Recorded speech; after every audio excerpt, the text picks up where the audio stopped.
also United Nations Sustainable Goals. So integrity will play a major role coming future, considering the collaboration that we all look forward to for the progress, for the mutual progress.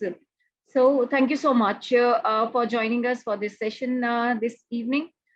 So in the interest of time, may I very quickly invite and welcome Dr. Evangelia Vassilakou.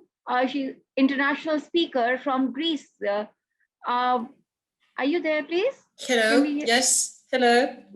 How are you? Well, I'm good. All safe and sound here. Hope all is well there as well. So we look forward to hearing from you. Over to you, please. Yes. Let me share my screen first of all, because I have prepared the presentation. Oh, you'll be requiring the co-host rights as well? You are co-host now. Yes. Yeah. So we can see your screen. We can see your screen. Right. You can. Okay. Yes, please. Successful world and world change are very beautiful phrases. And I would like to say that apart from these beautiful phrases, I would like to focus today on the young generation. I'm going to talk about how we can change the world if we take another parameters in our minds, our future leaders, the light of hope, our young generation, because their sustainable success depends on education.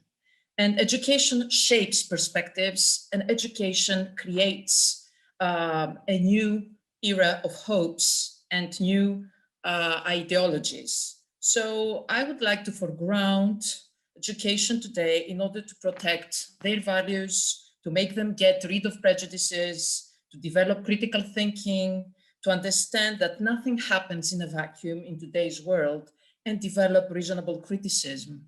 In other words, I would like to focus on fortifying their research skills to solve societal problems, produce sound arguments and solutions. What are research skills? Research skills are the abilities that are needed to undertake a research, strategies, tools which can be acquired.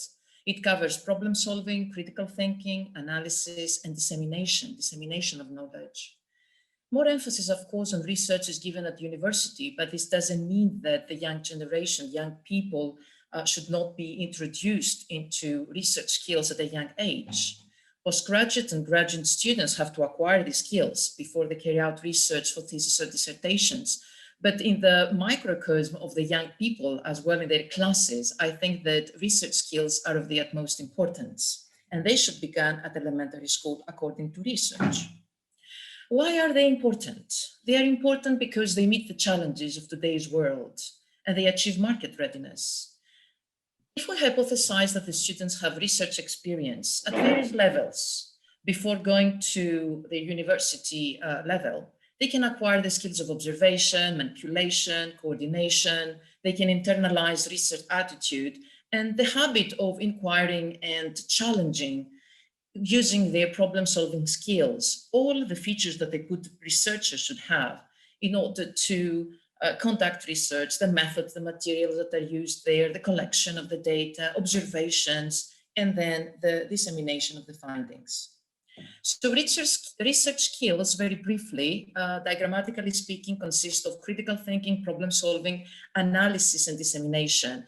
Key concepts here are logic, reasoning, conceptual thinking, reflection, feedback, scientific experimentation, data collection, and of course, reflection and feedback, as I said before.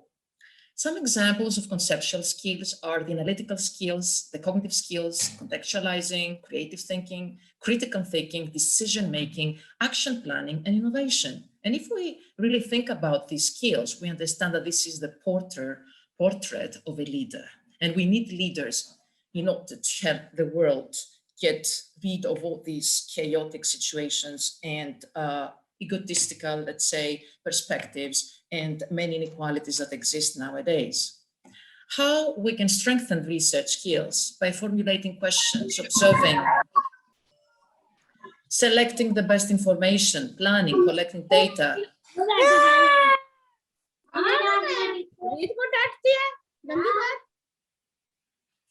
Organizing data, interpreting data, summarizing, avoid copying, avoid paraphrasing. We need genuine leaders. We don't want leaders that they copy. We want authentic voices.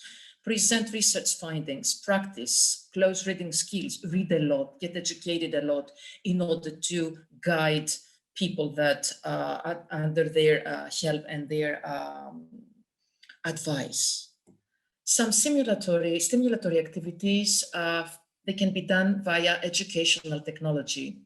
And of course, at low stakes testing, for example, multiple choice quizzes, keyword definitions, vocabulary tests, labeling diagrams, recalling key scientific facts, mind mapping, and worksheets. In other words, we need to foreground the importance of online research skills that our students need. And here I have incorporated and adapted a website that talked about how we can teach students about research online.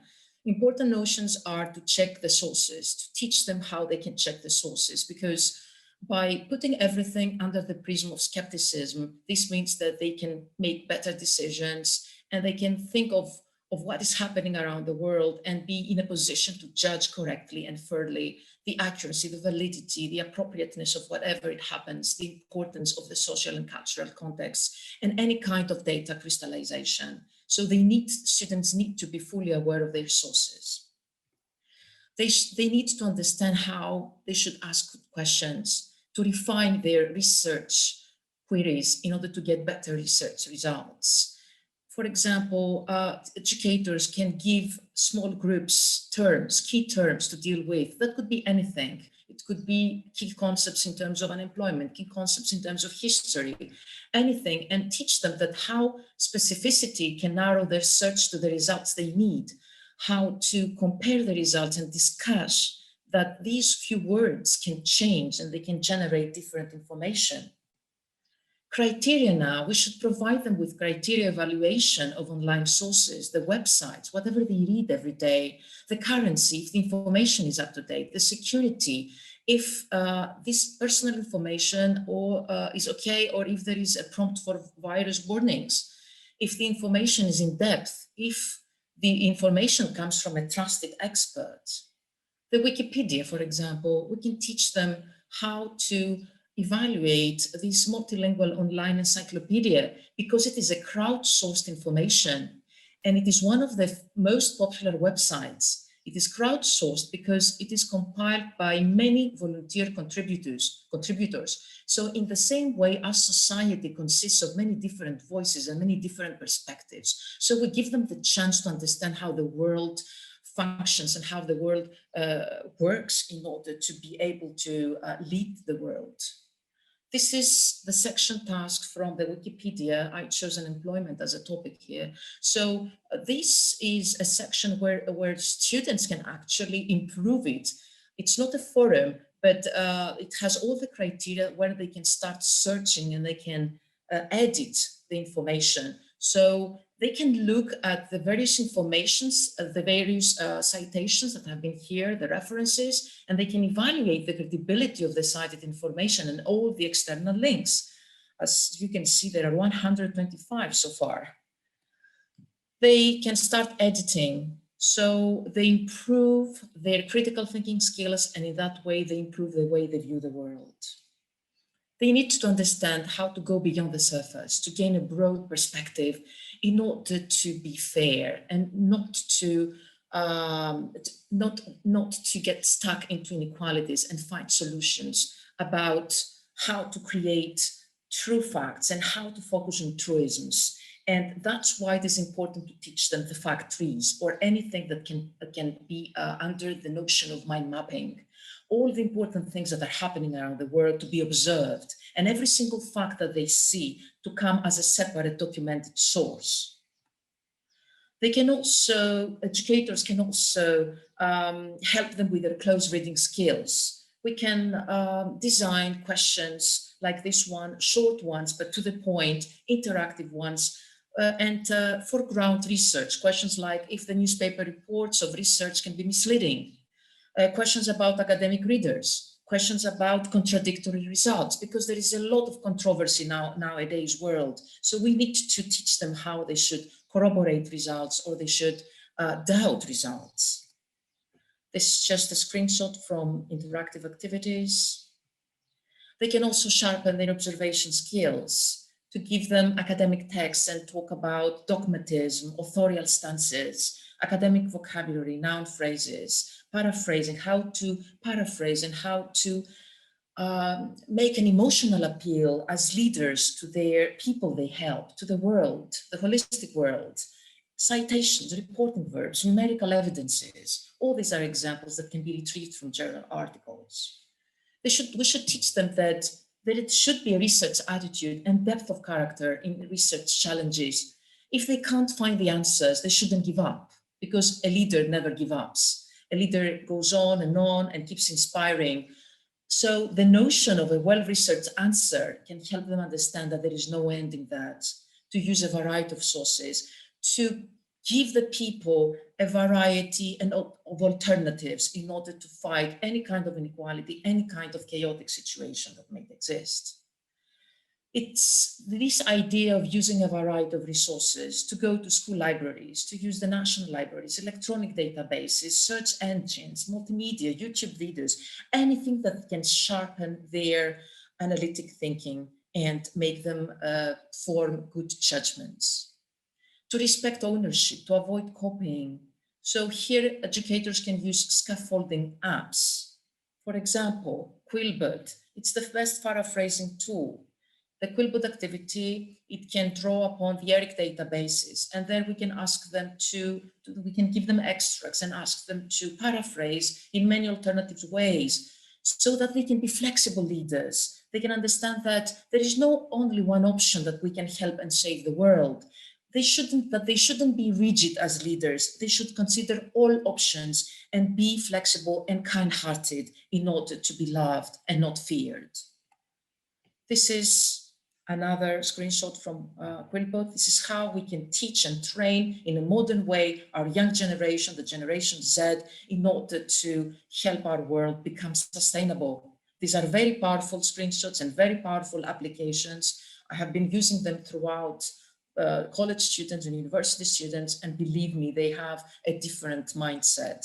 This is the ERIC database. They can find a plethora of mind-blowing articles, the ERIC databases. You can have a look at that, the plethora of articles, very bright ideas on how they can change the world, that they are peer-reviewed and full text available on ERIC to download, and also text diver, statistics, yes, because maths counts. We can help them how to be able to balance the good and the bad decisions, or the least worst decisions that they can make in times of emergency and challenging times. To make them understand that percentages, that there is that percentage of inequality or 50% of unkind world or 97% of this and that, it will help them make better choices.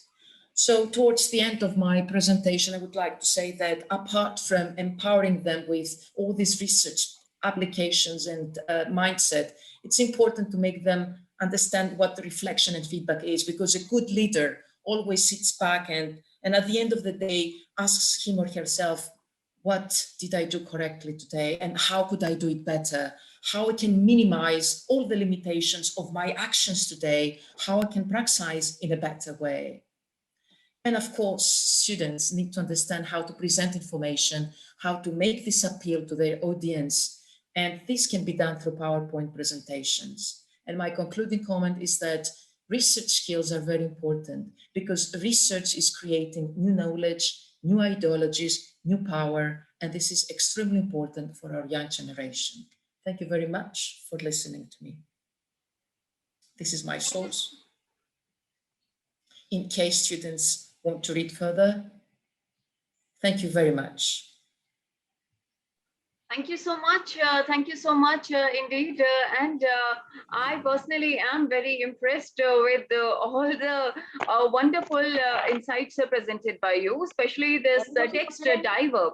After this session, I will myself go to Google and look forward to it. What exactly is it? And I can resonate with what you said, that research skills are indeed very important. It has to be inculcated at a very young age for our younger generation. So if that has to be inculcated at a right from the schools, and that will upgrade their skills and will be able to help them to be ready for the next what do you say, the next era that would They be control, coming. they control their minds, they control the world. Absolutely. And I'm very thankful to you regarding all these new insights and these text drive. And just a second. I request, thank you so much, Evangelia, for your wonderful insights. And I'm really impressed. Thanks a lot. I request all the attendees to please stay muted other than the speaker, because it has happened multiple times that it is disturbing us a lot. So from here onwards, may I take your leave for this session and hand over to Ms. Rena Khatri Tandon, my co-host for this session. She herself is a certified POSH specialist, thought leader, international speaker, Karamveer awardee, a mentor, and she is the CEO of Right to Rise Foundation. So may I invite her and to take it over from here, from me, and from my end, stay safe, stay at home, and stay happy. That's all from my end. And over to you, Rena. Thank you so much, Deepa. Thank you for this warm welcome. A very, very warm good evening to all the excellencies out here. It's so beautiful to see each one of you out with coming all across different timelines, and also going ahead, welcoming all of you. So I would first like to welcome Mr. Raja Rao. I think everybody's gone on mute.